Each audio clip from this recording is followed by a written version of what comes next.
วิริยพิธีดังให้พระบรมเทศในการปีไงสักการปีไงศกมาจังวิริยพิธีดังให้พระบรมเทศคือจะเป็นใบไงคือจับปีไงติดดับมุ้ยหนึ่งดับปีจงไปจอบบานจังกาดังให้พระบรมเทศบานไปจอบเชียร์สถาปต่อให้พระบรมเทศก็บานเติมบรรจบดำก้อนในขนมกัมพูจะได้คนแทบบุพาโดยเชียร์ใส่ต่อให้การปีไงเศร้าบานจังไอ้เหล่านี้ยังเคยทาตัวใบกาพิธีนี้บานไปจอบต่อให้ขยมจังรำลึกหลังวิ่งขนมพิธีดังให้นี้คือประกอบโดยสันนิษฐานหล่อบาดหายไปเชียร์ปรอดในบ้านเมื่อคุยหนึ่งโชสำหรับกรุ๊ปวิญญาณคันน้องไปได้จะพิธีดังไห้นี่บาดประกอบโดยซกซ้อนแต่เพียบละอ้อมันมีเอาไว้กับลางเตนี่ก็เลยบางกำเพลิงมาโดยดอกมวยนัดมาโดยมวยนัดบาดเนื้อมอดตันเล่คือทั้งไงได้ไปได้พิธีดังไห้น้องประเทศจะพิธีบนดังไห้พระบรมเทพระบรมรัตนเก้าจะเป็นใบทั้งไงบานบรรจบจีบเหล่ากาให้กลายปีพระบรมเทพพระบรมรัตนเก้า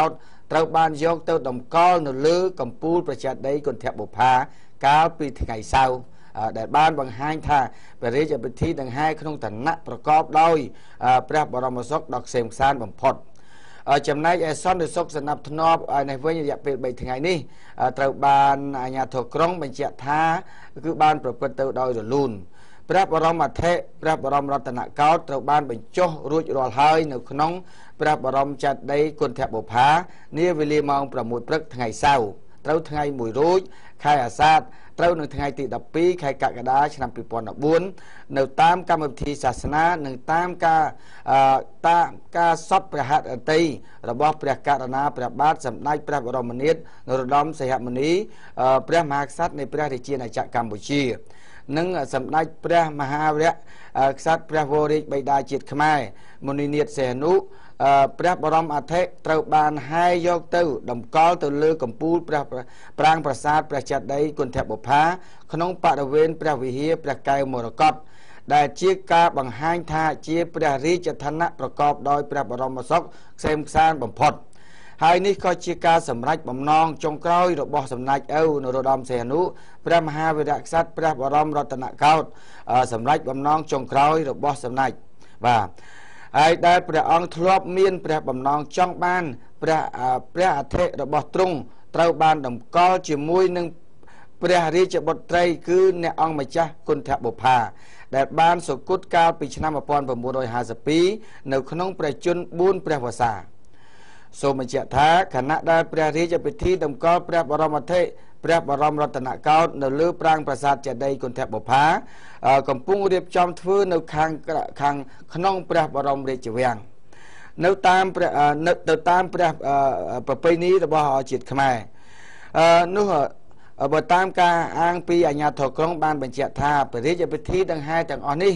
ตระบานกาปีซอนดิศกยังมุดมอมบ่มพอดขนมนู้ก็อกุนจมพูกองรีวูดฮัดหนึ่งกองนโกบาชีดหนึ่งกรมซอนดิศกรวมจิมวยหนึ่งอัญญาทอกรุบลำนับธนะได้บานทั่วอ้อยพิธีดังให้นี้ประกอบโดยจุกใจบาดให้ขนมนู้ก็มีนกาจงกร้อยก็มีนกาบังกำเพลิงทมจำนวน100 ปมใบกรอบเชียกลมรุปในขนมทั้งไงติใบในประเทศพิธีดังให้นึ่งดำกอประหัตเทพระบรมรัตนเก้าจิมวยหนึ่งคณีนี้ได้พุทธบริษัทจิตรันปอนเนี่ยประชีพรอดในตัวแทนประเทศก็ออสัตโตดิคณีนี้ได้ก็บ้านเรียบจำประรุปพิธีบังสกุลหนึ่งรอบบ้านประเกณฑ์ประซองจำนวนใบปอนประมวยโดยอ่องดำใบทวายพระริจกสจุนดวงพระวิญญาณขันพระบรมรัตนเก้าให้ประชีพรอดขมาตู้แตงประเทศก็เต้าบ้านอนุญาตเอาโจทย์อ้อยทุกในขนมพระบรมริจเวียงดำใบอดตึพระริจกสทวายพระบรมรัตนเก้าจับไปวิเลมองดำมวยพลึกระหดดำมองใบระเสียทั้งไงเศร้าบัดนี้ตัวแทนในชนขยมกรอนไตช่องรมลึกลางวิ่งเตะตองปีปริจพิธีดังให้พระบรมเทนี้บาดหายในขนมนี้เอาไว้ได้มันกู้ชื่อมวยเตี้ยลูกเนี่ยในทั้งไงดังให้พระบรมเทนู้คือมีนเรื่องได้จำไล่ได้ไปเชียร์ปรอดกอดมีนจำเนื้อให้นามวยกอดก็เจนเนี่ยก็รูปปรนบัตรสลังสำนักตาพอนู้เนี่ยเล่นก็ตุยเล่ បាទអ្នកលេងក៏ទួយលេងនៅម្ដុំផ្សារថ្មីផ្សារដើមគោផ្សារអូរស័យរហូតដល់ធ្លាយមកដល់ផ្សារស្ទឹងមានជ័យគឺផ្អើលនាំគ្នាចាក់ឆ្នោតប្រជជនរបស់សំណាច់តាថ្ងៃសៅរ៍ទីមង្គលគឺចាក់ប្រជជនព្រះអង្គថ្ងៃសៅរ៍ទីមង្គល90ព្រះវស្សាប៉ុន្តែគម្រប់3ឆ្នាំអញ្ចឹងវាឡើង93បាទដល់ទៅពេលអញ្ចឹងទៅអ្នកដែលគាត់ញៀននឹងក៏ទួយលេខគាត់ចាក់ប្រជជននឹងតែម្ដងចាក់9គុតហើយដល់93ទីបំផុតរឿងពិតគឺចេញមក9គុត93មែនអញ្ចឹងបាទអ្នកដែលលេងទៅក៏ទួយលេខនេះគឺត្រូវឡើងកាប់មុខបាទអញ្ចឹងបានអ្នកផ្សារថ្មីគាត់ប្រាប់ខ្ញុំថាលោកទីអើយបាយទេនេះដោយសារតែមេខ្លះគាត់អត់ទទួលចាមេខ្លះទទួលចាបាទតែទីបំផុតឥឡូវប្រជាពលរដ្ឋគាត់ថាសម្ដេចតាឲ្យជួយកូនចៅឲ្យបានត្រូវទុយលេខនឹងសុំទោសតាមពិតនេះនិយាយរឿងពិតដែលប្រជាពលរដ្ឋគាត់ឆ្លាញ់ព្រះអង្គខ្លាំងពេករហូតដល់ថ្ងៃគម្រប់ខួប3ឆ្នាំចាគាត់ចាក់ក៏ទុយលេខបាទអញ្ចឹងទាំងគម្រប់ព្រះអង្គសោយទីវង្គត9គុតទាំងគម្រប់93ឆ្នាំដែលជាគម្រប់ថ្ងៃសោយទីវង្គតឆ្នោតចេញនឹងមែនចាបាទឡើងមើលទៅយើងគិតថាអានេះជាការជំនឿរបស់ប្រជាពលរដ្ឋប៉ុន្តែរឿងឆ្នោតវាមិនមែនជារឿងផ្លូវវាមិនមែនជារឿងស្របច្បាប់ទេប៉ុន្តែគាត់ជឿយកទៅលេងគាត់ទៅមិនអ្នកខ្លះគាត់តែកាលណាគាត់លេងឆ្នោតខ្លាំងងប់ពេកមិនបាច់យល់សពក៏គាត់ឃើញស្អីក៏គាត់ត្រូវចាក់ដែរគាត់ត្រូវកាត់ឲ្យចាក់ឆ្នោតដែរអញ្ចឹងដល់ពេលនេះគាត់កាត់ទៅអញ្ចឹងត្រូវមែនបាទនេះដែលរឿងក្រៅពិធីដង្ហែទេបាទប៉ុន្តែរឿងពិធីដង្ហែនេះគេគិតតែគោរពវិញ្ញាណក្ខន្ធរបស់ព្រះអង្គដែលគម្រប់3ឆ្នាំនឹងតែម្ដងបាទអញ្ចឹងប្រជាពលរដ្ឋទូទាំងប្រទេសមិនភ្លេចពីស្នាមព្រះហស្ថរបស់ព្រះអង្គដែលបានបន្សល់ទុកមកទល់នឹងពេលនេះសម្រាប់កូនចៅទូតរបស់ព្រះអង្គដើម្បីថែទាំថែសារនិងធ្វើជាគំរូដើម្បីអភិវឌ្ឍប្រទេសរបស់យើងតទៅទៀតបាទហើយនៅក្នុងពិធីដង្ហែនេះដែលខ្ញុំក៏បានជួបជាមួយនឹងប្រជាពលរដ្ឋដែលខ្ញុំត្រូវយកព័ត៌មានពីគាត់ចង់ដឹងពីទឹកចិត្តរបស់គាត់ហើយប្រជាពលរដ្ឋដែលគាត់នៅសងខាងផ្លូវគាត់ស្គាល់ខ្ញុំថាអូហងមាសមកគាត់ស្គាល់ហើយរហូតដល់ពេលខ្លះនៅក្នុងពិធីដង្ហែហ្នឹងគាត់ឆ្លៀតឱកាសដើម្បីជួយជំនួយមនុស្សធម៌បាទអូឡើងព្រាតព្រោះជួយជំនួយមនុស្សធម៌មានក្នុងនោះមានអ្នកច្បារអំពៅច្រើនជាងគេអ្នកច្បារអំពៅអ្នកនៅព្រែកប្រាអ្នកនៅចំការមូនអ្នកនៅស្ទឹងមានជ័យអ្នកនៅបឹងទំពុនបាទមានខ្លះ100000មានខ្លះ50000មានខ្លះ20000មានខ្លះ$5បាទមានខ្លះ10000មានខ្លះ5000បាទគាត់ចូលដើម្បីចូលរួមនៅក្នុងជំនួយមនុស្សធម៌ថែមទៀតនៅក្នុងពិធីដង្ហែព្រះបរមអធិមែនប៉ុន្តែគាត់ឆ្លៀតឱកាសពេលហ្នឹងគាត់ថាយកជំនួយនេះទៅមន្ទីរពេទ្យគុណធបុប្ផាចាបាទទៅមន្ទីរពេទ្យគុណធបុប្ផាហើយមន្ទីរពេទ្យគុណធបុប្ផានេះឯងគឺជាបុត្រីរបស់ព្រះមហាវីរក្សត្រនេះឯងដែលព្រះអង្គបានសោយទីវង្គតក្នុងប្រជជន4ព្រះវស្សាបាទព្រះអង្គម្ចាស់គុណធបុប្ផាអ្នកអង្គម្ចាស់មិនព្រះអង្គចាអ្នកអង្គម្ចាស់គុណធបុប្ផាដែលសោយទីវង្គតនៅឆ្នាំ1962បាទប្រជជន4ព្រះវស្សាតែប៉ុណ្ណោះបាទអញ្ចឹងហើយបានជាប្រជាពលរដ្ឋដែលគាត់ចូលរួមក្នុងពិធីហ្នឹងគាត់ឆ្លៀតយកថវិកាផ្ទាល់ខ្លួនរបស់គាត់តាមរយៈខ្ញុំហងមាសហ្នឹងឲ្យយកទៅដល់មន្ទីរពេទ្យគុណធបុប្ផាបាទអញ្ចឹងសូមអរគុណបងប្អូនប្រជាពលរដ្ឋដែលបានផ្ដល់មកឲ្យខ្ញុំនឹងខ្ញុំយកទៅឲ្យមន្ទីរពេទ្យគុណធបុប្ផាដើម្បីជួយសង្គ្រោះប្រជាពលរដ្ឋរបស់យើងដែលកូនចៅទូចដែលតែងតែយកទៅព្យាបាលនៅក្នុងមន្ទីរពេទ្យគុណធបុប្ផាដោយមិនគិតលុយបាទហើយឆ្លៀតនៅក្នុងឱកាសនេះដែរខ្ញុំក៏សូមជម្រាបជូនព័ត៌មានដែលតាមរយៈប្រជាពលរដ្ឋដែលផ្ដល់នៅជំនួយមនុស្សធម៌នេះប្រជាពលរដ្ឋបានផ្ដាំផ្ញើតាមរយៈខ្ញុំទៅមន្ទីរពេទ្យគុណធបុប្ផាថាសូមឲ្យមន្ទីរពេទ្យទាំងអស់កុំមិនថាឡើយសម្រាប់តែមន្ទីរពេទ្យគុណធបុប្ផាមួយទេសូមឲ្យលោកគ្រូអ្នកគ្រូពេទ្យទាំងអស់មេត្តាការប្រើប្រាស់ពាក្យសម្ដីកុំឲ្យគំរោះគំរើយសម្រាប់អ្នកជំងឺបាទពីព្រោះអ្នកជំងឺខ្លះដែលគាត់ខ្លះជំងឺដោយខ្លួនឯងខ្លះជំងឺយកកូនលោកបងប្អូនមកមន្ទីរពេទ្យគាត់ថាតែងតែទទួលរងនៅការប្រើពាក្យអសុរោះអសិលធម៌នៅពេលដែលគាត់យកកូនចៅរបស់គាត់ទៅព្យាបាល អញ្ចឹងការទៅព្យាបាលនៅក្នុងមន្ទីរពេទ្យមិនកំណត់គិតថាសុទ្ធតែអ្នកក្រុងនោះទេសុទ្ធតែអ្នកភាគច្រើនអ្នកនៅជនបទក្រីក្រនេះឯងដែលគាត់ពេលខ្លះគាត់អត់ដឹងអំពីរបៀបរបបនៃការរស់នៅក្នុងទីប្រជុំជនទេហើយគាត់អត់ដឹងពីរបៀបរបបនៃការចូលនៅក្នុងទីពេទ្យគេឲ្យទៅធ្វើអីទេអញ្ចឹងជួយប្រាប់គាត់ឲ្យត្រូវតាមសម្រួលទៅកុំបាច់ចាំកំហុសកំហើញដាក់គាត់ទេបាទអានេះគាត់ចង់លើកឡើងអំពីបញ្ហាខ្លះនៅក្នុងមន្ទីរពេទ្យអញ្ចឹងតែលោកគ្រូអ្នកគ្រូពេទ្យមួយចំនួនធំគេល្អគាត់តែងតែបានជួបខ្ញុំហើយលោកគ្រូពេទ្យនៅក្នុងមន្ទីរពេទ្យគុណធបុប្ផាក៏គាត់ទទួលស្គាល់ដែរថាលោករដ្ឋីខ្ញុំទទួលស្គាល់លោកគ្រូពេទ្យខ្លះមួយចំនួនតូចនោះគាត់មានពាក្យពេចន៍អាក្រក់អញ្ចឹងមែនប៉ុន្តែនោះជារឿងបុគ្គល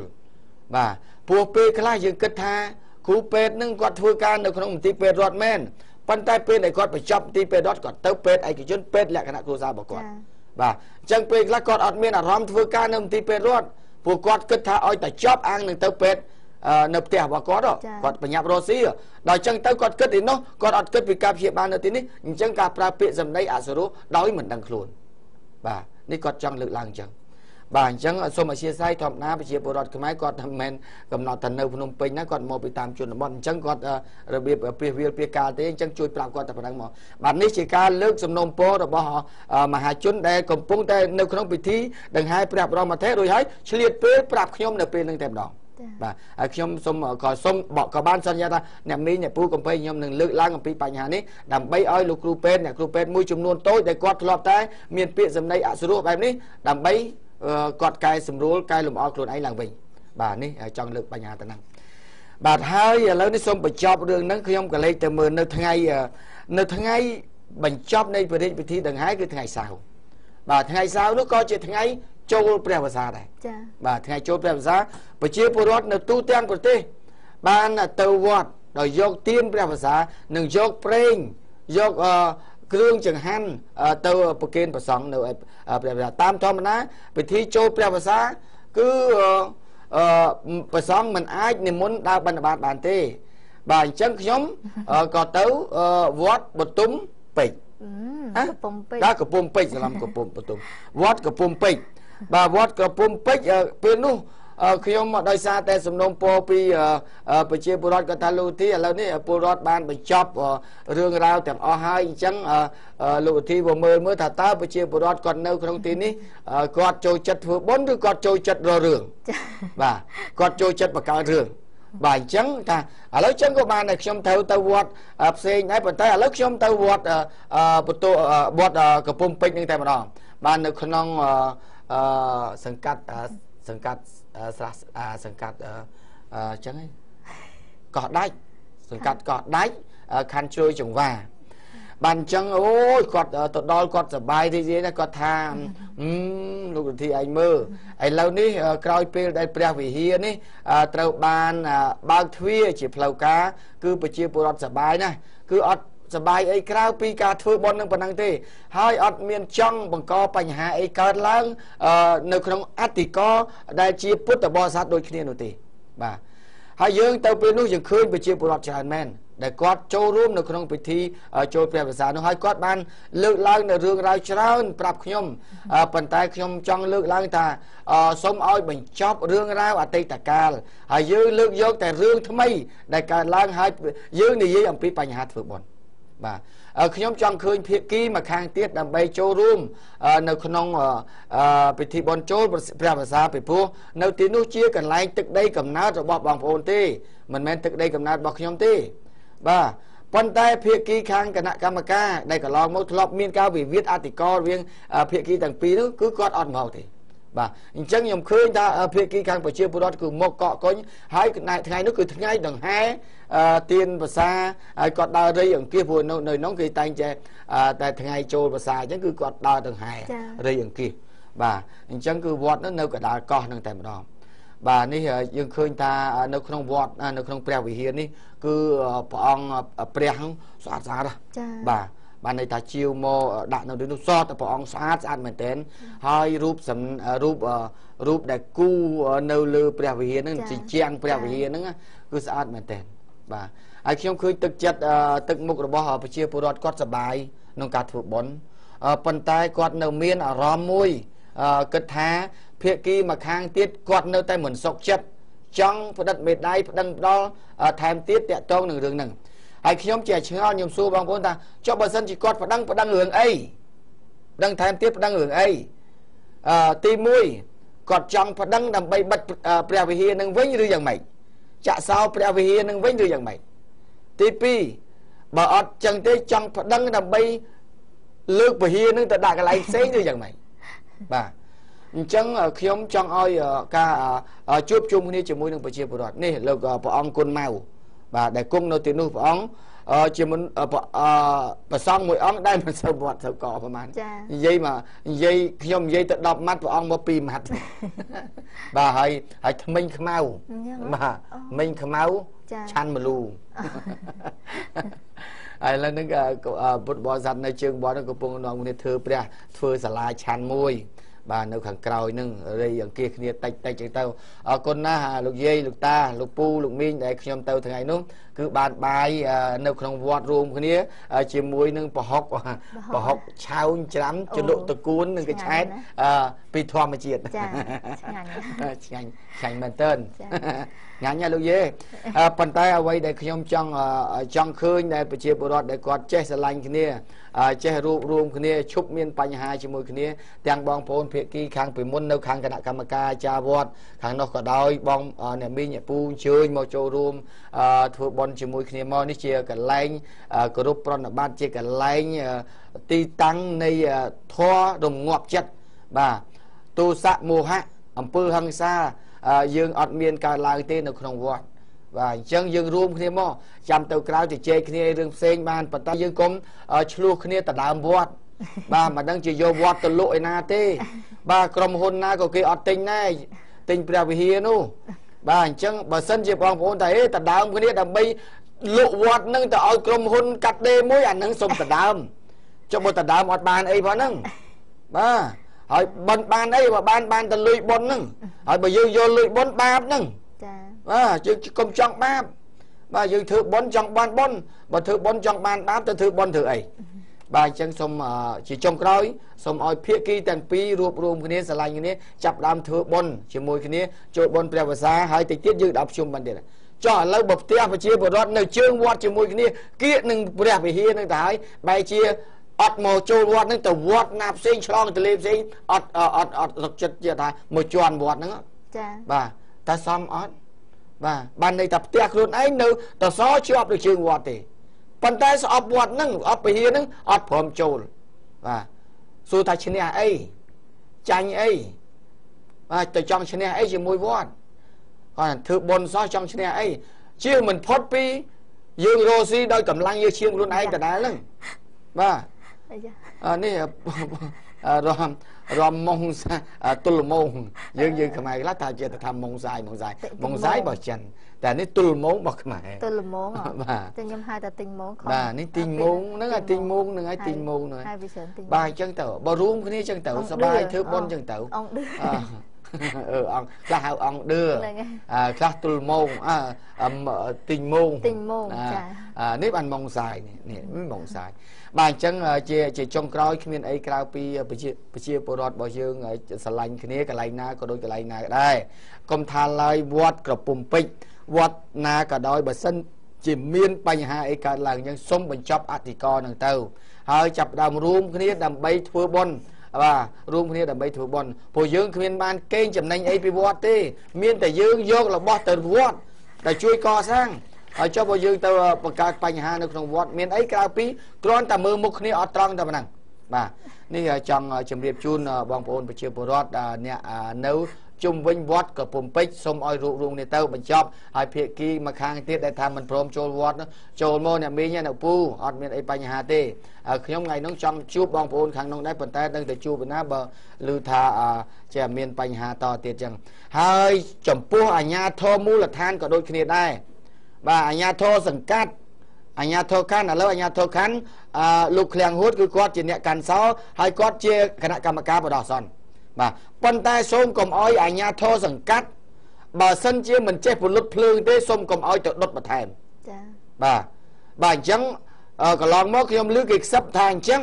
ប៉ុន្តែខ្ញុំអត់ជឿបើសិនជាជួបលោកចៅសង្កាត់ខ្ញុំសួរមក bà phổ phổ chia bùa khá có ta lục trao rằng cắt bài chia tọt đốt phương một thèm bà ọt phổ một lút đi cái một lút ở lút hơi tọt đốt thèm bà phải tay nhung ọt chưa ta lục trao rằng cắt đâu từ chân bà tay mê po ở khang phần ly nó vinh lò mình bà cái từ ca pia từng dòng khang là xôm sổ xa khang được cô ba chia mình khang được cô ba po có đại mình bà cái bùng rùm phải chia bùa rót ở giờ lạnh đi hai từ tôm cắt tầm pư hàng giả bà mình men tao hỏi bậc cao bành hà thế bà chẳng anh đi còn tại rương này ở bùa rót sắp đẹp nhá nhưng mà toàn chứ ấy bà ta bà thà rương tha tao bậc cắt rương chứ cứ chỉ rương cầm ho đọt thôn hờ muối hai nơi lạ này anh ba bậc cam tiền vàng bùa này anh chọn anh miền rương bà cái phải chop bành hà dương từ bậc cao rương bà này trong dây bà năng ở con tụi tên này chuyên mà rương này cứ về chứ ai bà đã lâu xong pe sầm rạm tay chân mà tụi tên này chuyên này tiết dương với một chục này bà to thiệt bà